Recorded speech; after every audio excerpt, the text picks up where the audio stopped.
깊은 밤 지역의 방, 창문 너머로 희미한 가로등 불빛만 새어 들어오는 어둠 속에서 지역은 침대에 비스듬히 기대 앉아 핸드폰 화면을 바라보고 있습니다. 화면 속엔 은호가 활짝 웃고 있는 사진이 떠 있었죠.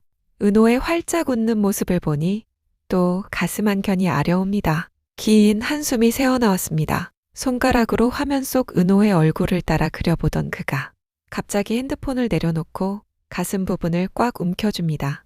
숨이 막히는 것 같습니다. 은호야, 미안해. 떨리는 목소리로 지역이 혼잣말을 이어갔습니다. 내가 너한테 이렇게까지 차갑게 굴어야 하는 게 이게 정말 맞는 건가? 오늘도 사무실에서 은호와 마주쳤습니다. 은호가 선배, 잠깐 하며 말을 걸려 했을 때 지역은 그저 나 바빠서 미안. 나중에. 라는 한마디만 던지고 고개도 돌리지 않은 채 지나쳐버렸죠. 은호의 당황스러운 표정이 서운함이 가득한 그 눈빛이 지금도 생생합니다. 보고 싶다. 그냥 예전처럼 웃으면서 얘기하고 싶은데 다시 핸드폰을 집어든 지역, 화면 속 은호를 바라보다가 그만 눈물 한 방울이 뺨을 타고 흘러내렸습니다. 하지만 내 심장이 언제까지 버틸지 모르는데 너까지 아프게 할 순 없어. 넌 행복해야 하니까. 그는 천천히 핸드폰 화면을 껐습니다. 어둠 속에 홀로 남겨진 지역의 눈가에는 아직도 눈물이 매달려 있었습니다. 정리가 되긴 무슨 정리가 돼. 난 이미 널 너무 많이 좋아하는데. 그렇게 지역은 홀로 긴 밤을 버티고 있었습니다. 같은 밤 은호의 집. 은호는 거실 소파에 기대 핸드폰을 멍하니 바라보고 있었습니다. 잠이 오지 않았죠. 머릿속엔 온통 지역 선배 생각뿐이었으니까요. 선배, 뭔가 이상해. 오늘 회사 복도에서 마주쳤을 때의 그 순간이 떠올랐습니다. 선배, 잠깐 말을 걸려 했을 때 지역은 나 바빠서 미안. 나중에. 라는 말을 던지고 고개도 돌리지 않은 채 지나갔죠. 그때 스쳐 지나가던 지역의 얼굴이 너무나 창백했습니다. 얼굴색이 왜 그렇게 안 좋았지? 은호는 벌떡 일어나 앉았습니다. 가슴 한쪽이 불안하게 두근거렸죠. 혹시 선배한테 무슨 일이 생긴 거 아냐? 거짓말. 지역 선배는 분명 뭔가를 숨기고 있었습니다. 은호는 그걸 느낄 수 있었어요. 거짓말하고 있어, 선배. 대체 무슨 일이야? 그날 밤 은호는 늦은 밤까지 잠들지 못했습니다. 다음 날 오전, 회사 복도는 여느 때처럼 분주했습니다. 은호는 서류를 들고 회의실로 향하던 중이었죠. 그때 저 멀리 복도 끝에서 지역이 걸어오는 게 보였습니다. 은호의 가슴이 철렁 내려앉았습니다. 지역의 걸음걸이가 느리고 불안해 보였어요. 마치 힘겹게 버티고 있는 것처럼. 선배, 은호가 그쪽으로 시선을 고정한 순간 지역이 갑자기 벽에 손을 짚었습니다. 잠깐만. 지역의 나직한 신음이 복도에 퍼졌습니다. 그리고 그 가슴 부분을 움켜쥐었죠. 선배! 은호가 소리쳤습니다. 달려가려는 순간 지역의 무릎이 꺾였습니다. 손에 들고 있던 서류들이 공중에 흩날리며 지역의 몸이 그대로 바닥으로 쓰러졌습니다. 선배! 지역 선배! 은호는 미친 듯이 달려갔습니다. 주변 사람들도 우르르 몰려들었죠. 빨리 119 불러요. 은호는 떨리는 손으로 지역의 얼굴을 두드렸습니다. 선배! 정신 차려요! 선배! 지역이 희미하게 눈을 떴습니다. 초점 없는 눈동자가 은호를 향했죠. 은호야. 그리고 다시 눈을 감았습니다. 은호의 눈에서 눈물이 주르륵 흘러내렸습니다. 병원 응급실. 은호는 대기실 의자에 앉아 있었습니다. 다리는 떨리고 손은 차갑고 머릿속은 하얘졌죠. 옆에는 급히 달려온 성재와 지역의 가족들이 있었습니다. 얼마나 시간이 흘렀을까요? 응급실 문이 열리며 의사가 나왔습니다. 환자 보호자분 계십니까? 그때 복도 저쪽에서 급히 달려오는 발소리가 들렸습니다. 지역의 아버지 상철과 어머니 다정이었죠. 두 사람 모두 얼굴이 창백했습니다. 저희가 환자 부모입니다. 상철의 목소리가 떨렸습니다. 의사는 고개를 끄덕이며 상담실 쪽을 가리켰습니다. 이쪽으로 오시죠. 세 사람이 상담실로 들어갔습니다. 문이 닫혔지만 은호는 그 자리에 얼어붙은 듯 서 있었죠. 잠시 후 상담실 안에서 상철의 비명 같은 소리가 새어나왔습니다. 심장 이식이라니. 아니 이렇게 빨리 악화될 줄은. 의사의 차분한 목소리가 이어졌습니다. 이미 말씀드렸듯이 확장성 심근병증은 언제든 급격히 악화될 수 있습니다. 지금 상태로는 빠른 시일 내에 이식 수술을 받지 않으면 위험합니다. 쿵. 은호의 다리에서 힘이 빠졌습니다. 그대로 복도벽에 주저앉았죠. 심장이식. 심장이식이라니. 확장성 심근병증이라니. 은호는 그 단어들의 무게를 감당할 수가 없었습니다. 얼마 후 상담실 문이 열렸습니다. 상철과 다정이 나왔는데 두 사람 모두 눈가가 붉었습니다. 다정은 휘청거렸고 상철이 그녀를 부축했죠. 은호는 멀리서 그 모습을 바라봤습니다. 그리고 알았습니다. 그래서 선배가 그랬던 거구나. 지혁이 왜 그토록 자신에게 차갑게 굴었는지, 왜 거리를 두었는지, 왜 괜찮아라는 말만 반복했는지, 선배는 혼자서 이 모든 걸 견디고 있었던 겁니다. 은호는 비틀거리며 일어나 지혁의 병실 쪽으로 걸어갔습니다. 유리창 너머로 침대에 누워있는 지혁이 보였죠. 각종 모니터와 선들이 지혁의 몸에 연결되어 있었습니다. 은호는 유리창에 손을 얹었습니다. 그리고 참았던 눈물이 터져나왔습니다.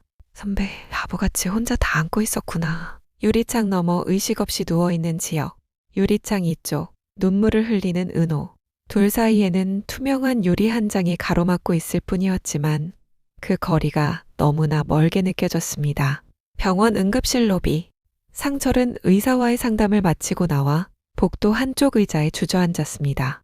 우리 집 장남 지혁이를 어떻게 하면 살릴 수 있을지 손이 부들부들 떨렸습니다. 여보. 옆에 앉은 다정이 상철의 손을 꽉 잡았습니다. 하지만 상철은 아무 말도 할 수가 없었죠. 그저 멍하니 앞을 바라볼 뿐이었습니다. 그때였습니다. 상철이 형님?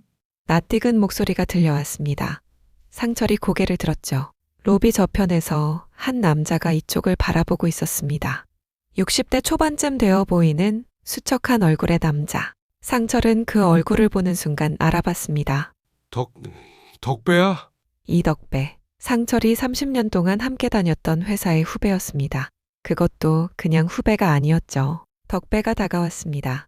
그의 눈은 퉁퉁 부어 있었고 얼굴엔 절망이 가득했습니다. 형님, 여긴 어쩐 일이세요? 아들이 아파서. 상철의 목소리가 떨렸습니다. 덕배도 고개를 끄덕였죠. 저도 아들 때문에 왔습니다. 두 남자는 잠시 말없이 서로를 바라봤습니다. 몇 년 만에 재회였지만 반가움도 잠시, 오직 고통만이 두 사람 사이에 흘렀죠. 상철은 문득 25년 전 그날이 떠올랐습니다. 당시 회사 후배였던 덕배가 어느 날 상철을 찾아왔었죠. 덕배의 얼굴은 창백했고 손은 떨리고 있었습니다. 형님, 제발 좀 도와주세요. 제가 급해요. 제가 돈을 빌릴 데가 없어서요. 덕배의 아내가 뇌출혈로 쓰러져 응급수술을 받아야 하는데 수술비가 없다는 거였습니다. 당장 수술받지 않으면 생명이 위험하다고 했죠. 상철은 고민하지 않았습니다. 당시 자신도 아버지 병간호의 넉넉한 형편은 아니었지만 그래도 저축해둔 돈이 조금 있었거든요. 덕배야, 걱정 마. 내가 도와줄게. 상철은 은행에서 돈을 찾아 덕배에게 건넸습니다. 덕배에게는 거액이었죠. 하지만 상철은 언제 갚으라는 말도 하지 않았습니다. 형님, 이 은혜 평생 잊지 않겠습니다. 덕배는 그렇게 말하며 눈물을 흘렸습니다. 덕배의 아내는 무사히 수술을 받았고 생명을 건졌습니다. 그리고 얼마 후 덕배 부부에게 아들이 태어났죠. 덕배는 상철에게 말했습니다. 형님 덕분에 우리 부부가 살았습니다. 그래서 이 아이 이름에 형님 성함에 한 글자를 넣고 싶습니다. 그렇게 태어난 아이가 이기철이었습니다. 형님, 덕배의 떨리는 목소리가 상철을 현실로 돌아오게 했습니다. 우리 기철이가 교통사고를 당했습니다. 상철의 가슴이 철렁 내려앉았습니다. 뭐? 기철이가? 뇌사 판정을 받았어요. 덕배의 목소리가 잠겼습니다. 그의 눈에서 눈물이 주르륵 흘러내렸죠. 의사가 이제 회복 가능성이 없다고 합니다. 상철은 말문이 막혔습니다. 그 아이가 자기 이름 한 글자를 받아 태어난 그 아이가 덕배야, 너무 안 됐다. 어떻게 그런 일이... 상철도 눈시울이 붉어졌습니다. 덕배는 고개를 저으며 말을 이었습니다. 그런데 형님, 우리 기철이가 평소에 장기기증 서약을 해뒀었더라고요. 제 아내하고 저는 아이의 뜻을 존중해 주기로 했습니다. 덕배가 떨리는 손으로 눈물을 닦았습니다. 형님이 우리 부부를 살려주셨잖아요. 그때 형님이 조건도 없이 도와주셨던 것처럼 우리 기철이도 세상의 마지막으로 좋은 일 하고 가게 하려고요. 상철은 덕배의 손을 꽉 잡았습니다. 두 남자는 한동안 말없이 서로의 손을 잡고 있었습니다. 덕배야, 넌 정말 훌륭한 아버지야. 기철이도 훌륭한 아이로 자랐구나. 형님 덕분입니다. 형님이 보여주신 그 조건 없는 사랑을 저희 부부가 기철이한테 물려준 거예요. 두 아버지는 그렇게 눈물을 흘렸습니다. 이 순간 두 사람은 몰랐습니다. 덕배의 아들 기철이의 심장이 곧 전국 이식관리 시스템을 통해 누군가에게 생명의 선물이 될 거라는 것을, 그리고 그 누군가가 바로 상철의 아들이라는 것을. 운명의 수레바퀴는 이미 돌아가기 시작했습니다. 그로부터 몇 시간 후 상철은 병원 복도 의자에 앉아 기도하듯 두 손을 모으고 있었습니다. 옆에는 다정과 은호가 함께 있었죠. 은호는 이미 상철과 가까운 사이였습니다. 지역을 통해 자연스럽게 알게 된 사이 서로에게 의지가 되어주고 있었거든요. 그때 의사가 급히 복도로 나왔습니다. 환자 보호자분이시죠? 상철이 벌떡 일어났습니다. 네. 기증자가 나타났습니다. 상철의 눈이 커졌습니다. 정말요? 정말입니까? 의사가 고개를 끄덕였습니다. 전국 이식관리 시스템을 통해 자동으로 매칭됐습니다. 응급도 최우선 순위이고 조직 적합성이 완벽히 일치합니다. 지금 곧 수술 준비 들어갑니다. 상철은 그 자리에 주저앉았습니다. 다정이 남편을 부축하며 함께 울었고 은호도 눈물을 훔쳤습니다. 아버님, 정말 다행이에요. 수술 준비실로 옮겨진 지역. 상철이 아들의 손을 꽉 잡았습니다. 지혁아, 꼭 돌아와라. 아빠 믿고 있는다. 지역이 희미하게 미소 지었습니다. 아버지, 괜찮을 거예요. 반대편에서 은호도 지역의 손을 잡았습니다. 선배, 약속이에요. 꼭 깨어나세요. 은호야, 미안해. 그리고 고마워. 지역의 목소리가 점점 작아졌습니다. 마취가 시작된 거죠. 수술실 문이 천천히 닫혔습니다. 수술이 진행되는 동안 간호사가 기증자 정보 서류를 상철에게 건넸습니다. 기증자 정보 일부입니다. 상철이 서류를 받아들고 보는 순간 온몸이 얼어붙었습니다. 기증자명 이기철 23세. 이게 무슨... 여보, 왜 그래요? 기철이야. 덕배 아들 기철이. 상철의 손이 부들부들 떨렸습니다. 바로 그때 복도 저편에서 덕배도 의사에게 무언가 듣고 있었습니다. 수혜자는 이 지역 환자분입니다. 이 지역이요? 덕배의 눈이 커졌습니다. 그리고 천천히 고개를 돌렸죠. 저 멀리 상철이 서류를 들고 이쪽을 바라보고 있었습니다. 두 남자의 눈이 마주쳤습니다. 덕배가 비틀거리며 상철 쪽으로 걸어갔습니다. 상철도 휘청거리며 덕배를 향해 걸어갔죠. 복도 한가운데서 두 남자가 마주 섰습니다. 덕배야, 기철이가... 상철의 목소리가 떨렸습니다. 형님, 제 아들이 형님 아들을 살리는군요.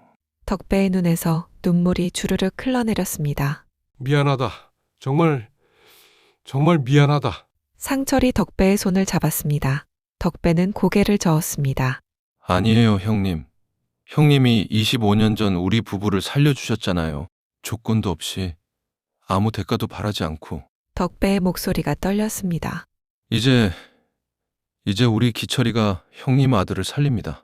형님이 보여주신 그 사랑을 기철이가 물려받은 겁니다. 두 남자는 그대로 서로를 껴안았습니다. 그리고 목 놓아 울었습니다. 고맙다. 정말 고맙다. 은호와 다정, 덕배의 아내도 함께 눈물을 흘렸습니다. 수술실 위에 빨간 불빛은 여전히 켜져 있었습니다. 그 안에서 지금 생명이 생명으로 이어지고 있었습니다. 20년 전 조건 없이 베풀었던 사랑이 돌고 돌아 아들의 생명으로 돌아오는 순간이었습니다. 생명은 이렇게 순환하는 것이었습니다.